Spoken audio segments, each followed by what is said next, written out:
لم نجعل له من قبل سمیا، ہم نے اس سے پہلے اس کا کوئی ہم نام نہیں بنایا. وما فعلته عن امری، یہ میں نے اپنے ارادے سے از خود میں نے یہ افعال سر انجام نہیں دیے. حضور کی ولادت کا ذکر کیجئے. منشاء قرآن یہ ہے کہ ان پیغمبروں کا ذکر ہونا چاہیے. من ذا الذی یشفع عنده، کون ایسا شخص ہے جو اس کے حضور سفارش کر سکے. الحمدللہ رب العالمین، الصلاۃ والسلام علی سید الانبیاء والمرسلین وعلی آلہ وصحبہ اجمعین. خواتین و حضرات، السلام علیکم ورحمۃ اللہ وبرکاتہ. قرآن مجید کے 16ویں پارہ کے خلاصہ کے ساتھ ناچیز آپ کی خدمت میں حاضر ہے، اور 15ویں پارہ میں ہم نے اختتام کیا تھا سورہ الکہف میں، جہاں سیدنا موسیٰ علیہ السلام اور سیدنا خضر علیہ السلام کے واقعے کا بیان تھا. اس سے پہلے کہ ہم واپس اس واقعے کی طرف چلیں، پہلے ہم سورہ الکہف جو 16ویں پارہ میں آئی ہے، اس کا جو حصہ آیا ہے، اس کی آیات اور اس کے مندرجات کے بارے میں اور اس کے محتویات کے بارے میں کچھ جانتے ہیں. سورہ الکہف کی آیت نمبر 75 سے 78 میں، جہاں سے کہ 16ویں پارہ کا آغاز ہو رہا ہے، اس میں حضرت موسیٰ علیہ السلام کا عذر پیش کرنا ہے آیت نمبر 78 تک، اور بخیلوں کی بستی میں بغیر اجرت کے گرتی ہوئی دیوار تعمیر کر دینے کا بیان ہے. اس کے بعد سورہ الکہف کی آیت نمبر 79 سے آیت نمبر 82 میں کشتی میں سوراخ کرنے، لڑکے کے قتل اور دیوار کو سیدھا کرنے کی حکمت حضرت خضر علیہ السلام نے بیان فرمائی. آیت نمبر 83 سے آیت نمبر 100 میں حضرت ذوالقرنین کا ذکر ہے، ان کے اسفار کا ذکر ہے، اور یاجوج ماجوج کا ذکر ہے، اور سد سکندری کا بیان ہے. اس کے بعد آیت نمبر 101 سے 106 تک کفار کی غلط فہمیوں کا بیان ہے اور کفار کے برے انجام کا بیان ہے. آیت نمبر 107 سے آیت نمبر 110 تک نیک مسلمانوں کی نجات ہے، اور کلمات الہی کی شان بیان ہوئی ہے، اور بشریت نبوی صلی اللہ علیہ وآلہ وسلم کا بیان ہے، اور عبادت میں کسی کو شریک نہ ٹھہرائے جانے کا بیان ہے. اب آئیے اس کے سورہ الکہف کے کچھ محتویات اور اس کے کچھ مندرجات کے بارے میں گفتگو کرتے ہیں. اس کے بعد پھر اگلی سورہ کا آغاز ہوگا. سورہ الکہف کے بعد آغاز ہوتا ہے اس کا، قال الم اقل لک انک لن تستطیع معی صبرا. خضر علیہ السلام نے کہا کہ میں نے آپ سے کہا نہیں تھا موسیٰ علیہ السلام کہ آپ میرے ساتھ رہ کر ہرگز صبر نہیں کر سکیں گے. تو حضرت موسیٰ علیہ السلام نے کہا اگر اس کے بعد میں آپ سے کوئی سوال کروں تو پھر آپ بے شک مجھے اپنے ساتھ نہ رکھیے گا. اب یہ بنیادی وہ واقعہ چل رہا ہے جس میں حضرت موسیٰ علیہ السلام نے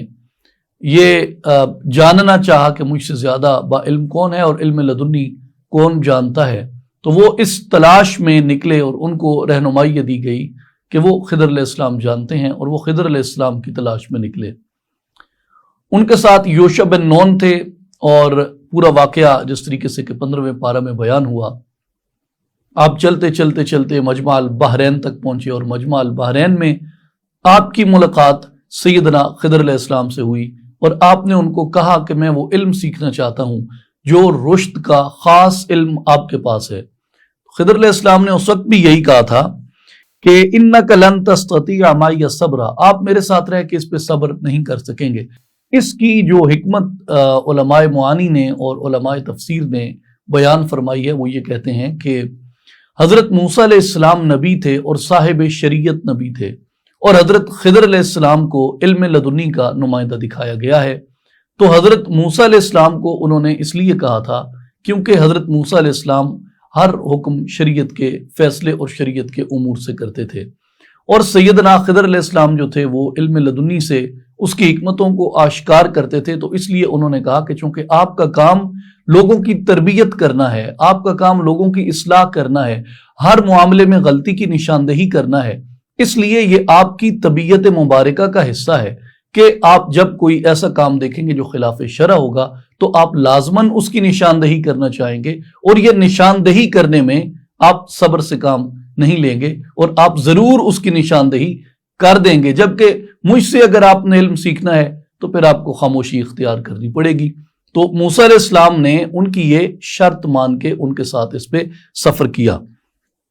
اب وہ جیسے انہوں نے دیکھا کہ انہوں نے کشتی کا ایک تختہ پھاڑ دیا تو یہ قابل اصلاح عمل تھا، تو حضرت موسیٰ علیہ السلام نے اس کی نشاندہی کی، اور پھر حضرت خضر علیہ السلام نے وعدہ یاد دلایا تو فرمایا اچھا نہیں اب میں نہیں کہتا۔ پھر آگے آیا بچے کو قتل کیا حضرت خضر علیہ السلام نے، تو یہ ایک قابل اصلاح فعل تھا، یعنی ایسا عمل ہے کہ کوئی بھی امتی اگر کر رہا ہے یا کوئی بھی بشر نبی کے سامنے کر رہا ہے تو حضرت موسیٰ علیہ السلام جیسے جلالی پیغمبر کی یہ ذمہ داری تھی کہ وہ ان کو بتاتے کہ یہ آپ نے کیا کیا۔ تو حضرت موسیٰ علیہ السلام نے ان کو کہا کہ آپ نے ایک جان کو بغیر کسی جان کے بدلے کے قتل کیا ہے، اور یہ تو قتل ناحق ہے۔ تو حضرت خضر علیہ السلام نے پھر اپنا وعدہ یاد دلایا کہ موسیٰ علیہ السلام آپ یہاں مجھ سے کچھ سیکھنے کے لیے آئے ہیں۔ تو پھر حضرت موسیٰ علیہ السلام آخری موقع مانگتے ہیں اور کہتے ہیں کہ اچھا اب میں تیسری بار آپ سے سوال نہیں کروں گا، اس لیے آپ مجھے اپنے ساتھ رکھ لیجئے۔ تو وہ دونوں پھر روانہ ہو جاتے ہیں، اور جب وہ روانہ ہوتے ہیں تو آگے جب جاتے ہیں تو ایک بستی میں پہنچتے ہیں تو وہاں ایک دیوار گر رہی تھی، تو اس گرتی ہوئی دیوار کو بغیر اجرت کے حضرت خضر علیہ السلام نے تعمیر فرما دیا۔ تو حضرت موسیٰ علیہ السلام نے کہا، قرآن مجید بیان کرتا ہے آیت نمبر 77 میں، قال لو شئت لاتخذت علیہ اجرا، موسیٰ علیہ السلام نے کہا کہ اگر آپ چاہتے تو اس تعمیر پر آپ ان سے مزدوری طلب کر سکتے تھے، کیونکہ ان دونوں کو راستے میں بھوک لگی تھی۔ تو انہوں نے کہا کہ کھانا تو انہوں نے دیا نہیں، ہم ان سے اجرت ہی لے لیتے اور اس اجرت کے بدلے ہم کھانا کھا لیتے۔ جب انہوں نے تیسرا سوال کیا، یعنی حضرت خضر علیہ السلام کی جو حکمت تھی اس حکمت میں انہوں نے سوال اٹھایا، تو یہاں خضر علیہ السلام ایک دو ٹوک موقف اختیار کرتے نظر آتے ہیں، اور وہ فرماتے ہیں ھذا فراق بینی و بینک، اے موسیٰ علیہ السلام اب یہ آپ کے اور میرے درمیان فراق کی گھڑی آ پہنچی ہے، اب اس سے آگے ہم مزید اکٹھے نہیں چلیں گے۔ لیکن فرمایا ہاں اس سے پہلے کہ ہم جدا ہوں میں آپ کو ان تینوں کاموں کی حکمت بیان کر دیتا ہوں، اور ان تینوں کاموں کی وہ حکمت یہ بیان کرتے ہیں آیت نمبر 79 میں۔ وہ یہ فرماتے ہیں کہ جو کشتی تھی وہ چند غریب لوگوں کی تھی، اور وہ دریا میں محنت مزدوری کیا کرتے تھے، پس میں نے ارادہ کیا کہ اسے عیبدار کر دوں، اور اسے عیبدار کرنے کی وجہ یہ تھی کہ اس کے آگے ایک جابر بادشاہ کھڑا تھا جو غریبوں کی اور مزدوروں کی اور مفلس لوگوں کی جو بے عیب کشتیاں ہوتی تھیں ان پہ وہ بلا معاوضہ قابض ہو جاتا تھا اور ان کو چھین لیتا تھا۔ اس لیے میں نے اس کشتی کو داغدار کیا تاکہ جو بادشاہ ہے وہ ان غریبوں کا مال دیکھ کر اور اس کشتی کو ٹوٹا ہوا دیکھ کر غریبوں سے وہ مال غصب نہ کرے، اور اس سے ان کی مزدوری کا جو سلسلہ ہے وہ چلتا رہے گا۔ یعنی کہنے کی حکمت اس میں یہ تھی۔ اس میں کچھ ترجمہ ہے اور کچھ تفسیر اس میں ہے، یعنی معنن اس کو مفہوماً ہم نے بیان کیا۔ پھر سورۃ کہف کی آیت نمبر 80 میں ارشاد ہوتا ہے کہ جو بچہ قتل ہوا اس کی حکمت یہ تھی وَأَمَّا الْغُلَامُ فَكَانَ أَبَوَاهُ مُؤْمِنِينَ فَخَشِينَا أَن يُرْهِقَهُمَا طُغْيَانًا وَكُفْرًا، اور رہا وہ لڑکا اس کے ماں اور باپ مومن تھے تو ہمیں یہ خطرہ تھا کہ وہ ان کو سرکشی اور کفر میں مبتلا کر دے گا۔ یعنی علماء یہ بیان کرتے ہیں کہ خضر علیہ السلام نے اپنی اس بصیرت سے جس کے بارے میں رسول پاک صلی اللہ علیہ وسلم کا ارشاد مبارک ہے کہ مومن کی فراست سے ڈرو، کیوں کہ وہ ینظر بنور اللہ تعالی، مومن اللہ کے نور سے دیکھتا ہے، اور اس سے اس حدیث قدسی کی طرف بھی اشارہ کیا جاتا ہے کہ اللہ تبارک و تعالی فرماتا ہے کہ میں اس مومن کی آنکھ بن جاتا ہوں جس سے وہ دیکھتا ہے، یعنی وہ اس کو ایک خاص قوت بصارت اور قوت بصیرت عطا فرما دیتا ہے۔ تو یہ وہ فراست تھی، یہ وہ قوت بصیرت تھی جس سے خضر علیہ السلام اس بات پہ مطلع ہو گئے کہ اس بچے کی وجہ سے اس کے والدین کفر میں جائیں گے اگر یہ بڑا ہوا، تو آپ نے اس بچے کو وہاں پہ قتل فرمایا اور اس کی یہ حکمت بیان فرمائی۔ اور اس کے بعد آگے آپ فرماتے ہیں کہ جہاں تک تعلق اس دیوار کا تھا، جو دیوار ہم نے تعمیر کی بغیر اجرت کے،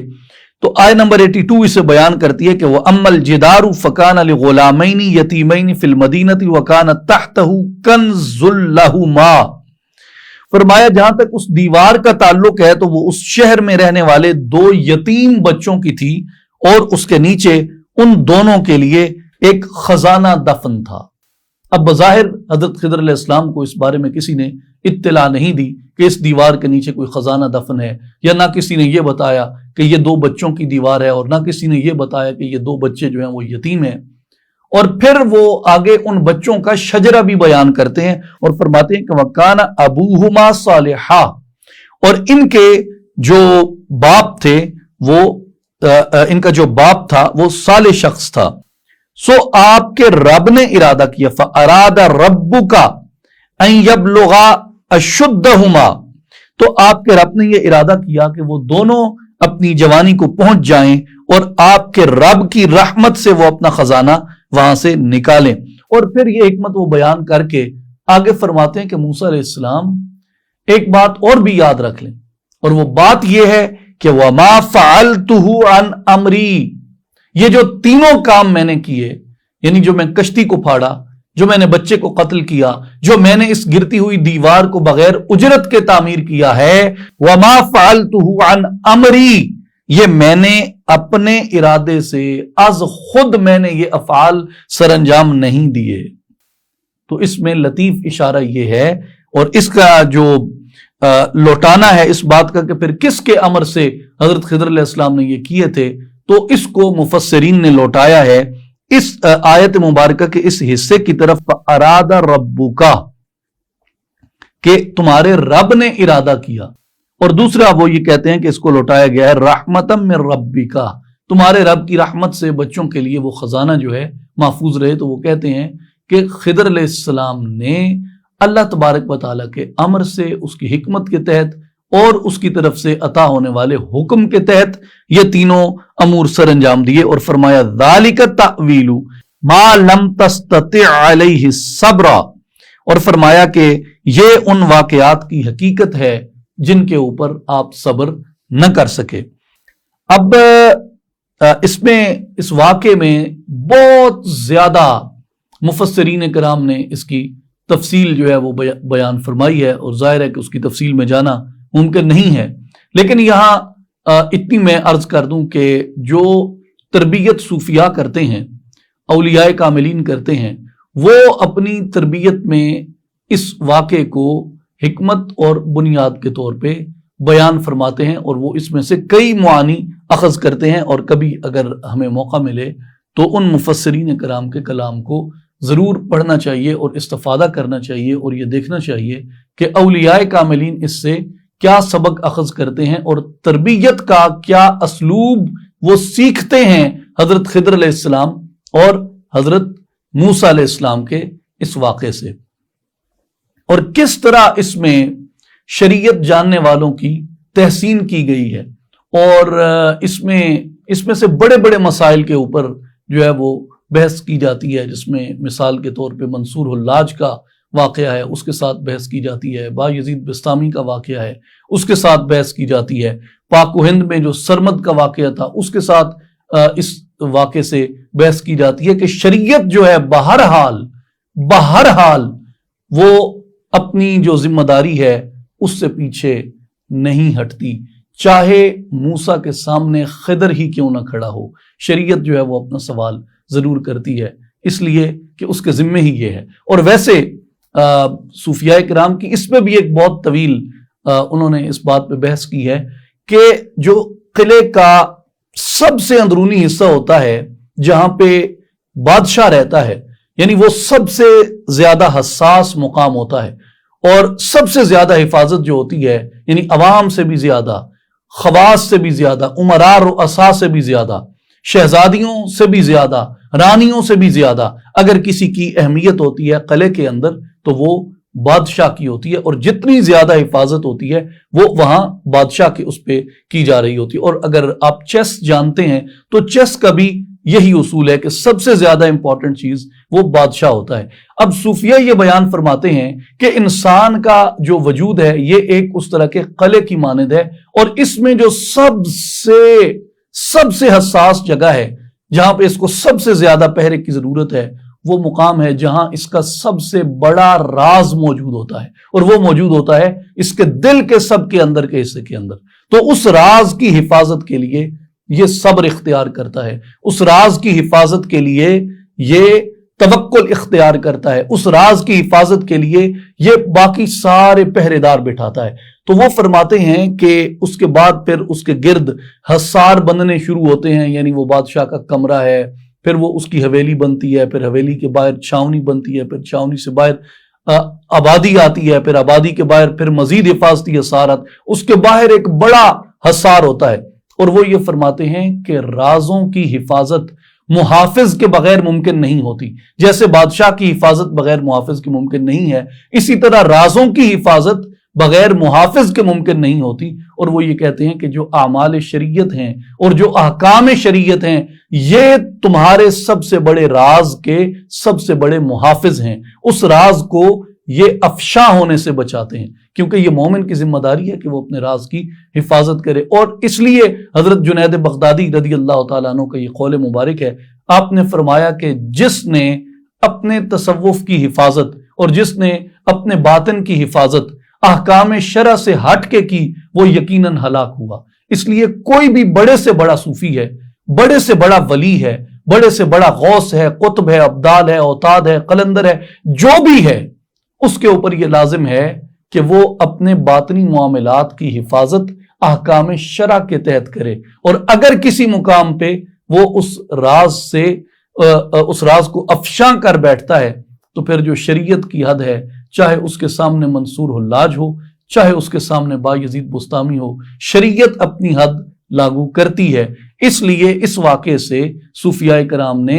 جو لزوم شریعت ہے، التزام شریعت ہے، شریعت کو لازماً اختیار کرنا ہے، اس واقعے سے انہوں نے اس چیز کو بھی اخذ کیا ہے دیگر کئی امور کے ساتھ۔ اب آئیں اس واقعے کو سمیٹتے ہوئے آخر میں قاضی ثناء اللہ پانی پتی رحمۃ اللہ علیہ تفسیر مظہری میں آپ یہ فرماتے ہیں کہ حضرت خضر علیہ السلام کو دیوار کی اصلاح کرنے کا جو حکم دیا گیا تھا اس کی حکمت یہ انہوں نے بیان کی کہ بچوں کا خزانہ محفوظ رہے، اور یہ بندہ نوازی جو تھی، یہ بندہ پروری جو تھی، یہ یتیم پروری جو تھی، ان یتیموں پر یہ شفقت جو تھی وہ کس لیے تھی، یعنی کس لیے یہ شفقت ان یتیموں کے اوپر کی جا رہی تھی، اس کی وہ حکمت بیان کرتے ہیں کہ خضر علیہ السلام نے کہا کہ وَكَانَ أَبُوهُمَا صَالِحًا، ان کا جو باپ تھا وہ ایک صالح شخص تھا۔ تو وہ فرماتے ہیں کہ اگر کسی کا باپ صالح ہونا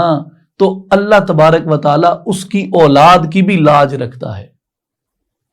اس لیے خضر علیہ السلام کی سنت ہے صالحین کی اولاد کے ساتھ ہونا، عابدین کے، زاہدین کے، صابرین کے ساتھ ہونا، صادقین کے ساتھ ہونا، اولیاء کاملین کے ساتھ ہونا۔ اور اس میں مفسرین نے کئی اقوال نقل فرمائے ہیں، اور وہ فرماتے ہیں کہ وہ ان کا امیجیٹ فادر بھی کہا گیا ہے، یعنی ان کا بالکل باپ تھا، اور یہ بھی کہا گیا ہے کہ وہ ان کی 7ویں پشت میں ان کا دادا لگتا تھا جو صالح تھا، اور یہ بھی کہا گیا ہے کہ وہ 10ویں پشت میں ان کا دادا لگتا تھا۔ تو یہ بندہ پروری جو ان پہ کی گئی یہ ان کی گزرے ہوئے جو صالحین تھے